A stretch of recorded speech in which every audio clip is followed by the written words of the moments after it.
Social media पर जैन समाज के सबसे लोकप्रिय जैन न्यूज चैनल महालक्ष्मी कोट से क्षमावाणी पर आप सभी को सादर जय जिनेन्द्र। पर्युषण का चक्र खत्म होता है और उसकी परीक्षा का दिन आ जाता है। वह दिन था आज क्षमावाणी का। अपने कईयों से क्षमा मांगी होगी, अपने मित्रों से भी मांगी, परिजनों से मांगी होगी, जिनसे रोज मिलते हैं उनसे भी मांगी होगी। पर हमारे आचार्य श्री विद्यानंद जी कहते थे यह क्षमावाणी नहीं, यह क्षमावणी पर्व है। वो कहते थे इसे वणी नहीं, अंतर धारने वाला पर्व है। आत्म ध्यान के अंदर, अंतर सोच के चिंतन के अंदर है। आपको क्षमा अपने अंदर धारण करनी है। दूसरा अभिव्यक्ति में आपको क्षमा करे न करे इसका कोई औचित्य नहीं बैठता है। पर आपने एक बार क्षमा कर अपने कुएं को, क्रोध को, अपनी गलतियों को उसको बाहर निकाल कर फेंक दिया उस कचरे को। क्योंकि फिर अगर 3-4 महीने बाद फिर गलती होती है, फिर यह याद नहीं दिलाना कि देख तूने पहले भी गलती की थी, मैंने क्षमा किया था। अगर इतना भी भाव अंदर है तो अपने वास्तव में क्षमा नहीं की। यही आचार्य श्री कहते थे। और वास्तव में क्या है, पर्युषण जब चक्र चलता है तो इन 10 धर्मों को हम मन में भाते हैं और कहते हैं कि मन में भा लिया और परीक्षा घड़ी अब क्षमावाणी पर आती है तो इसको वचन और काया से करके मन वचन काया को एक लाइन में लाकर हम अपने अंदर धारते हैं। वचन में हम हृदय से क्षमा मांगते हैं और काय से हम हाथ जोड़कर विनय के साथ क्षमा मांगते हैं। तभी यह उत्तम क्षमा का चक्र हमारे अंदर से पूरा होकर सामने दिखता है। आज चैनल महालक्ष्मी परिवार से भी हम सबसे क्षमा मांगते हैं। छोटा परिवार नहीं है। 3 साल में हमारे परिवार के अंदर 1,13,000 सब्सक्राइबर जुड़ गए हैं और 4 लाख ऐसे भी हैं जिन्होंने सब्सक्राइब का बटन तो नहीं दबाया अभी, लेकिन हमारे साथ जुड़े हुए हैं या बिछड़े हुए हैं। आज हम हृदय से क्षमा मांगते हैं। हमारी खबरों से कहीं ना कहीं आपको चोट जरूर पहुंचती होगी, जानकारी में कहीं ना कहीं सबको पसंद आए ये जरूरी नहीं है। क्योंकि शादी के अंदर जाते हैं 50 व्यंजन मिलते हैं, जरूर नहीं कि 50 आपको पसंद आए, आपको 8, 10, 12 पसंद आते हैं। यही हमारे खबरों की बात होती है। कई बार किसी के हृदय में हमारी चोट पहुंच जाती है खबरों से, जानकारी से, कहता है ऐसा क्यों कह दिया आपने। आज हम आपसे मांगते हैं और विश्वास दिलाते हैं आप सबको कि हम केवल जैन संस्कृति, जैन विरासत, जैन शासन को हम हमेशा उस ध्वजा को ऊपर उठाना चाहते हैं जो कभी महावीर शासन की रही थी। हृदय से क्षमा, सभी को क्षमा। अमेरिकी राष्ट्रपति ने दी 10 लक्षण पर्युषण की शुभकामनाएं और कहा मिच्छामि दुक्कडम उत्तम क्षमा। यह ट्वीट है राष्ट्रपति अमेरिका के जोए बिडेन, जो अभी नवनिर्वाचित हुए थे, उनकी तरफ से ट्वीट है ये कि वह जैन समाज के पर्व जो है पर्युषण 10 लक्षण पर सभी को शुभकामनाएं देते हैं और साथ में बताते हैं ये शांति का प्रतीक है था। और आखिर में वह कहते हैं मिच्छामि दुक्कडम उत्तम क्षमा। 7 अरब के अंदर 44 लाख की जनसंख्या वाले को इतना बड़े पर्व पर महानता सुनकर गदगद हो जाते हैं। और यह इस समय आज जैन समाज के हर सोशल मीडिया के पोस्ट पर चल रही है। और इसका एक आईना और दिखाते हैं, अब इसकी हकीकत दिखाते हैं। यह नाम की तो कोई ट्विटर अकाउंट है ही नहीं। हकीकत में जो उनके राष्ट्रपति का है यह ट्विटर अकाउंट है जो अब आप देख रहे हैं। यानी गजब से हम क्षमावाणी के लिए भी हम मायाचारी करते हैं। यह हमारे जैन समाज की क्या उपलब्धि है। हमारे अंदर कुछ लोग हमारे जैन समाज को ही बदनाम करने के लिए करते हैं। बड़े कहते हैं वाही वाही कर ली, क्या उत्तम क्षमा कर दी, हमने क्या धर्म कर लिया। और यह धर्म नहीं है, मायाचारी है। और हम अपना कहते हैं गुब्बारे की तरफ फुला के अपना सीना घूमते हैं। यही पर तो हमारी कमी है कि हम क्षमावाणी के दिन भी ऐसी मायाचारी करने लगते हैं। क्या कर रहे हैं हम। यह वायरल पोस्ट बिल्कुल गलत है। प्रधानमंत्री, गृह मंत्री, रक्षा मंत्री सौंपी शिव मंदिर स्वामी जी की प्रतिमाएं। जी हाँ, कल हमारे अभी हाल में बने गुजरात के मुख्यमंत्री आए दिल्ली और वह मिले सबसे पहले राष्ट्रपति महोदय से और उन्हें जैन साहित्य भेंट किया। कहते हैं जन्म से जैन नहीं है पर कर्मों से जैन है। क्योंकि पिछले कुछ वर्षों के अंदर लाखों पटेल समुदाय के लोग जैनों के कहते हैं जैन संस्कारों के कारण जैनों से जुड़ते जा रहे हैं। और शायद हमारे मुख्यमंत्री भी उसी में कड़ी है। पूरा श्रद्धा विश्वास है इनकी शिव मंदिर स्वामी में। गुरु भगवान दादा जो हैं उनके मंदिर में जाते हैं अहमदाबाद में और फिर ये पहुंचे प्रधानमंत्री नरेंद्र मोदी के पास, उन्हें शिव मंदिर स्वामी की प्रतिमा भेंट करी। इस कड़ी में चर्चा करते करते गृह मंत्री अमित शाह जी के पास भी उन्होंने शिव मंदिर स्वामी की प्रतिमा देने से नहीं चूके और फिर राजनाथ सिंह के पास भी उन्होंने यही क्रिया निभाई। पर हमारे समाज के अंदर, हमारे धर्म के अंदर हम प्रतिमाओं को जैन समाज के अंदर चाहे वह प्रतिष्ठा नहीं होती, उन्हें शो पीस के रूप में रखा नहीं जाता है। आप कह सकते हैं लखनऊ के चौक के अंदर लगाई गई और कहीं और भी लगाई गई है, पर इस तरीके से हम प्रतिमा का अनादर करते हैं। क्योंकि ये प्रतिमा अब कहाँ जाएगी, इसका आगे हाथ नहीं जोड़ पाएंगे मोदी जी, नहीं जोड़ पाएंगे अमित शाह जी। क्योंकि गिरनार के बारे में सोचते सोचते हम थक गए हैं। लेकिन यहाँ पर यह रखी कहाँ जाएगी। उन्हें कहीं शो पीस में जो मिलते हैं बाहर उसमें रख दी जाएगी। हो तो उसमें चमड़े की बेल्ट भी हो, चमड़े का समाज भी हो, कोई भी कुछ हो सकता है और उसी के बीच में ये धूल निकालेगी। हमें प्रतिमाओं का, अपना भगवान का अनादर नहीं करना है। इस बात को हमें समझना होगा, चाहे भी हम किसी भी पद पर हो। ऐसा सिरफरा चोर करूंगा तो 100 जैन मंदिरों में ही चोरी, चाहे कुछ भी हो अकेला। गजब की बात है ऐसी सिरफिरे की। बात सच है, अभी कुछ दिन पहले की बात है। यह आदमी है 31 साल का नीलेश राजपूत। जी हाँ, सागर के जैसी नगर के अडेरिया गांव का रहने वाला। इसने एक नहीं, दो नहीं, 100 जैन मंदिरों में कैसे कसम खा ली है कि मैं जैन मंदिर में ही चोरी करूंगा, वहां के दान पात्र को ही लूटूंगा केवल, और दान पात्र लूटने के बाद उसका 10% गरीबों को दे दूंगा और 90% से अपनी ऐश करूंगा। इसका परिवार पूरा खेतीबाड़ी करता है, पर इसके सिरफिरे में जब ये 24 साल का था तब इसके मन में यह ख्याल आया और इसने चोरी करनी शुरू कर दी। अब तक ये 6 जिलों में चोरी कर चुका है। 13 जैन मंदिरों में अब तक ये दान पेटियां साफ कर चुका है जो इसने कबूली हैं।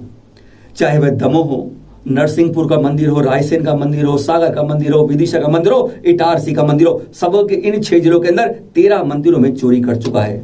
क्यों करता है सिरफिरा जो 100 कसम खात की है, 100 जैन मंदिर में चोरी करनी है? बात ये अब की नहीं, 8 साल पुरानी है, 2013 की।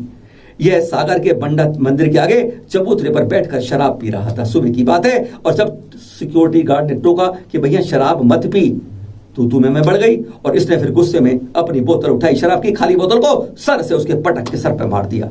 उसके खून निकलने लगा, वह चिल्लाया और फिर चिल्लाने पर समाज इकट्ठा हो गया। इसकी धुनाई हो गई, पुलिस ने इसको पकड़ के जेल में डाल दिया और फिर इसने वहीं मंदिर के आगे कसम खा ली, अब मैं कुछ और नहीं करूंगा, 100 जैन मंदिरों में ही चोरी करूंगा। और फिर चोरी करना शुरू कर दिया। अब कुछ दिनों पहले जेल से चोरी के चक्कर में ही छूटा था कि यह पहुंच गया फिर पारस दिगंबर जैन मंदिर सागर के अंदर। ताला तोड़ा, ताला तोड़ने में जाग हो गई और फिर इसको पकड़ने के लोग भागे। ये भागता भागता बस स्टैंड पहुंच गया। जब लोग पीछे आ रहे हैं, ये बस स्टैंड के नीचे जाकर लेट के दुबक गया। लोग नहीं ढूंढ पा रहे थे, गश्ती पुलिस वाले थे भी, और फिर ढूंढते ढूंढते इसको बस के नीचे से निकाला, पकड़ा और तलाशी के अंदर से इसके पास से यह ताला के साथ तोड़ने के सारे औजार मिल गए। दूसरी लाइन के मंदिर की बात है, और फिर इसने कबूल किया कि मैंने ये चोरियां क्यों करता हूं। पूरा परिवार खेतीबाड़ी करता है, पर सिर्फ रे चोर का कोई इलाज तो नहीं है ना। लूणदा जिले के पंचवाड़ी जैन मंदिर में हुई चोरी। बहुत सारी चोरियों की खबरें आ गई हैं पिछले कुछ समय के अंदर। 16 सितंबर को चमलेश्वर के पार्श्वनाथ दिगंबर जैन मंदिर में चोर आए, ताले तोड़े, जाग हो गई, इसलिए बच गए। लेकिन उससे 2 दिन पहले 14 सितंबर को लूणदा जिले के अंदर इस पंचबालती दिगंबर जैन मंदिर में लूटपाट हुई। रात को 1:06 के लगभग 6 बदमाशों ने प्रवेश किया मंदिर के अंदर, 3 ताले तोड़कर। पहले उन्होंने बाहर तार देखे सीसीटीवी के, उन्होंने तार खींच के तोड़ने की कोशिश कर ली। उनको अंदर पहुंचे ताले तोड़कर।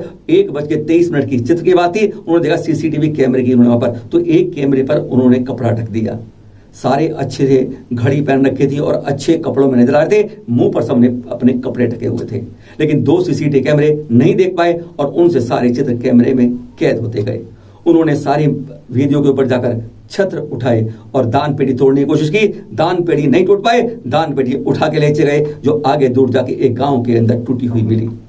अभी तक पुलिस उन 6 बदमाशों का कुछ पता नहीं चला पाई है। लाखों रुपए की यह चोरी अभी तक अनसुलझी पहेली बनी हुई है। जैन मंदिरों की चोरी के आरोपी धरे गए आखिरकार। बड़े शातिर चोर थे। ये बेंगू क्षेत्र की बात कर रहे हैं, जहां पिछले 2-3 महीने के अंदर 3-4 चोरियां हो गई और पुलिस कुछ पकड़ नहीं पा रही थी। ऐसे शातिर चोर थे कि यह जाते ही पहले सीसीटीवी कैमरे को तोड़ देते थे। 1-2 जगह नहीं तोड़ पाए तो वहां इन्होंने इस तरह धुंधली तस्वीरें दी कि जिसको देखकर आप स्पष्ट नहीं कर पाते थे कि चोर कौन है। बीटीएस के सहयोग से पुलिस ने सुराग निकालते अब इन 3 चोरों को पकड़ लिया गया है और पता चल के उनसे अब चोरी की गई मूर्तियों की बरामदगी की जानकारी ली जा रही है। अभी पूरा सुराग नहीं मिला है और सुना जाता है कि इनके साथ कुछ और भी होंगे, उनकी जानकारी ली जा रही है। भीलवाड़ा में 6 मंदिरों की हुई चोरी का हुआ पर्दाफाश। पिछले 2 महीने के अंदर भीलवाड़ा के विभिन्न क्षेत्रों में लगातार जैन मंदिरों में चोरी होती जा रही थी, चाहे वह मंडलगढ़ हो, चाहे बिजोलिया हो, चाहे कोडरी हो। और अब जाके उन 6 चोरियों का खुलासा हो पाया है और पकड़ा गया शातिर बदमाश जो मांडलगढ़ यानी उसी इलाके का है। पर वह बहुत शातिर इस तरह था कि उसने अपने साथ जो बदमाश रखे उसने आसपास के इलाके के कोई नहीं रखा। वह मध्य प्रदेश से विशेष रूप से उन चोरों को लेके आता था। साथ में एक चित्तौड़गढ़ का था। इनके साथ पहले वह स्वयं अकेला रेकी करता था मंदिर की। चारों तरफ रेकी करने के बाद वह एक व्हाट्सएप में सबको लोकेशन भेजता था, यहां पहुंचना है, इस समय पहुंचना है। खुद बाहर चौकसी करता रहा उस मंदिर के और अंदर उनको चोरी करने के लिए मध्य प्रदेश चोरों को भेजता था। सीसीटीवी में उनके बकायदे फुटेज कैद हो जाए तो पुलिस ढूंढती रह जाती थी। इस तरह की शक्ल कोई आदमी ने मिलता ही नहीं था आसपास, क्योंकि वो थे मध्य प्रदेश के। वे आते थे यहां और फिर चले जाते थे। अब जाके जब 3 अलग टीमें बनाई गई तब जाके ये चोर पकड़े गए। और मांडलबड़ का जो था सरगना इनका भूरिया कंजर उसी स्थानीय निवासी था, उसने यह कबूल किया कि वह किस तरह चोरी करता था। अभी इनसे बरामदगी होना बाकी है, पर कहते हैं 6 चोरियों का पर्दाफाश हो गया। कल आ रहा है हमारे 21वें तीर्थंकर नवीना जी का गर्भ कल्याणक दिवस। अपराजित विमान में अपनी आयु पूर्व कर आप पा गए मिथिलापुर नगरी के महाराजा विजय जी की महारानी वप्रिला देवी जी के गर्भ में। इसी कहते हैं आश्विन कृष्ण की द्वितीय तारीख जो आ रही है कल 22 सितंबर को। कहते हैं कुबेर को जैसे इसकी पूर्वाभास था और उन्होंने 6 माह पहले ही इनके महल के ऊपर सुबह दोपहर शाम 3.5 करोड़ रत्नों की लगातार बारिश शुरू कर दी थी। आपकी आयु 10,000 वर्ष थी और कद था 90 फीट। बोलिए 21वें तीर्थंकर नवीना जी गर्भ कल्याण दिवस की जय जय जय। तपस्वी संत 100 वर्ष की आयु और तब भी रखे 8 उपवास। जी हाँ, मरुधर मणि जी हैं महातपस्वी, 18 भाषाओं के ज्ञाता हैं और हजारों को यह अब तक जैन धारा में जोड़ चुके हैं।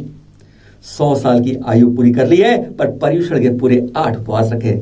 धन्य है ऐसे संत, आपके स्वास्थ्य के साथ लंबी आयु प्राप्त करें। जय हो। प्रतिभा स्थली से न्याय के सिंहासन पर पहुंची अंकिता जैन, टीकमगढ़ की 23 साल की। कहते हैं आचार्य श्री विद्यासागर जी के आशीर्वाद से जगह जगह प्रतिभा स्थलियों में अब जो छोटे छोटे फूल थे अब कमल की तरह खिलने शुरू हो चुके हैं। और उसी तरीके से 2013 के बैच की जबलपुर प्रतिभा स्थली की यह है अंकिता जैन, जो अब न्याय के रूप में अब सिंहासन में बैठ गई हैं, एक जज बन गई हैं। आशा करते हैं ये महावीर जिन शासन की तरह उस न्याय को आगे बढ़ाएंगी। और कहते हैं बहुत बहुत शुभकामनाएं आपको चैनल महालक्ष्मी व सांध्या महालक्ष्मी की ओर से। और आप सभी को भी सादर जय जिनेंद्र। आज के टॉप 10 के साथ फिर मिलेंगे कल आपको रात को 8 बजे इसी तरह यूट्यूब पर चैनल महालक्ष्मी की ओर से। जय जिनेंद्र।